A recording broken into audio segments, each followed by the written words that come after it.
Hello, everyone, and today we are finally discussing some of the strategies for lacrosse game. And the first strategy that I wanted to touch base upon is the attacking strategy. Right, a lot of the times, a lacrosse team is attacking, and as you can see here, I depicted a goal with the goalie, the crease area, and the area where it's actually like a danger area where attackers can go in and pretty easily score the goal, right? So the red ones are attackers, and the green ones are defenders, obviously. Well, it often happens in the game, right? When the team is attacking, and very often we see that failing, they fail to attack, right? Here I outline some of the missions of the attacking team. Well, it's a part of the strategy, right? As well as some of the basics that they need to know. So let's start with the basics. So in order to be a good part of an attacking team, right? So there are some. It's a team. It's a teamwork, and you have like three or maybe four or five people, depending on which game you play. So first of all, as an attacker, you should be really able to catch the ball, like catch the ball from impossible situations. Catch the ball when it's inconvenient. Catch the ball when it's just ground ball, when it's flying all over your shoulders and stuff like that, right? So catching the ball is a must-have skill for an attacker.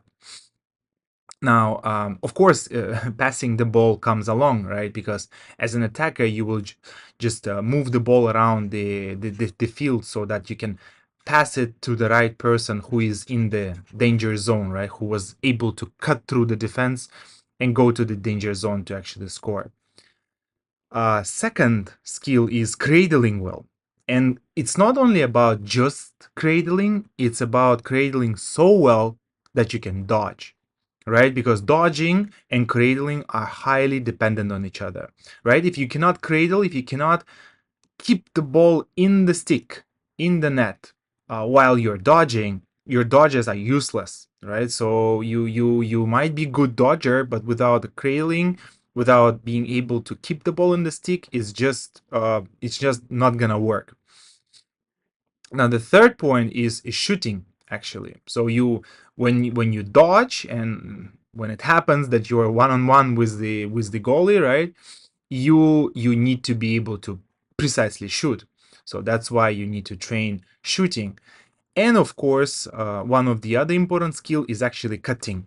So cutting is this rapid motion of one player in the danger zone so that he can catch, or he or she, sorry, they can catch the ball in this area and shoot right away.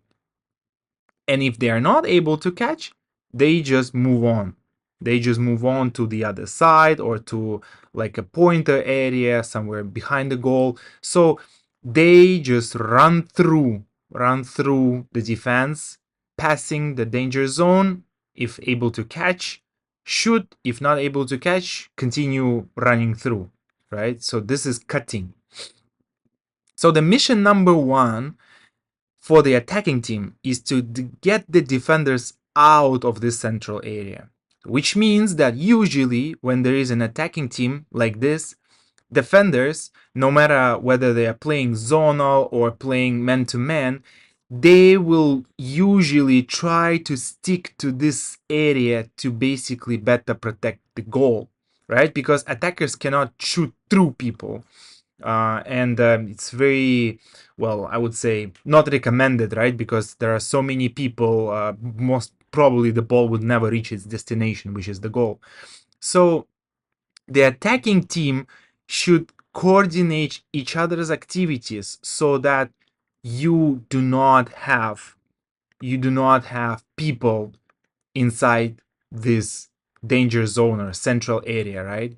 If you have them here, it becomes almost impossible to cut. It becomes almost impossible to do anything. So it's gonna be defended heavily, right? So your job is to actually drag them out of that danger zone. Now, how do you do that? So if you're playing man to man, you just go out as far as you can, or maybe here, maybe behind the goal. So you just use this space, this available space, to basically drag people out. If they're playing zonal, right, it's a bit different. So you would need to cut through. You would still need to be able to cut through and basically drag people that will follow you eventually, because you are easy to get a pass and then make a shot, right? So please make sure that you do not allocate yourself all over here. And for the several trainings we have been doing that, trying to get everyone to understand that it's not good to keep the defenders in front of the goal, right? Because it basically prohibits you to score. Now, the second mission is to cut until it works, right? So the attackers are basically allocating themselves strategically around the goal, maybe in the pointer area as well, to basically be able to run through the area, catch the ball here, and shoot. Whenever one person cuts, might be successful, might be not. This person with the ball, for example, if this person has this ball, might not be able to pass it at the right moment, at the right time. There's nothing to worry about. So you just continue running through, and the other person at the same time makes a cut. So how many attackers you have, most of them or all of them should be able to see each other's cuts and basically continue those cuts, no matter how. They would just run through this whole area, and with the intention to actually cut the defenders, catch the ball over there and shoot.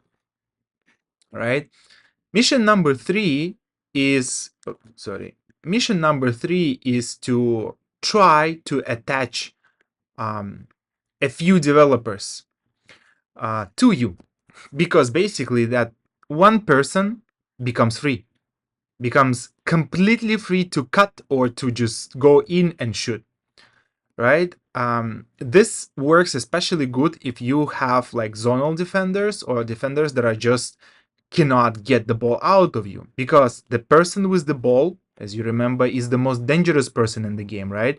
So whenever you feel like the fellow attackers cannot get rid of their defenders, your strategy, your tactics, your actions should be to just go in by yourself, threatening the whole game, so that more defenders can actually can actually try to grab the ball from you. And once it happens, you see this person is free, so that they can just get in, and your only job would be to basically pass the ball to them very nicely, and then they will finish the game. So attaching more than one defender to you is actually quite important skill, and many of you would be able to do it already if you have some good cradling and some good stick skill, right? Because then more people will be required to basically grab the ball from you. So this is where you would benefit your team. You would not be the one who would shoot the goal, but I mean, at the end of the day, it's a teamwork, right? So, and if this attack effort is successful, everyone would know that you were the one who started that. And the mission number 4 for attacking team in this strategy, right, is to basically communicate with each other. Be really fast and precise in terms of your communication, right?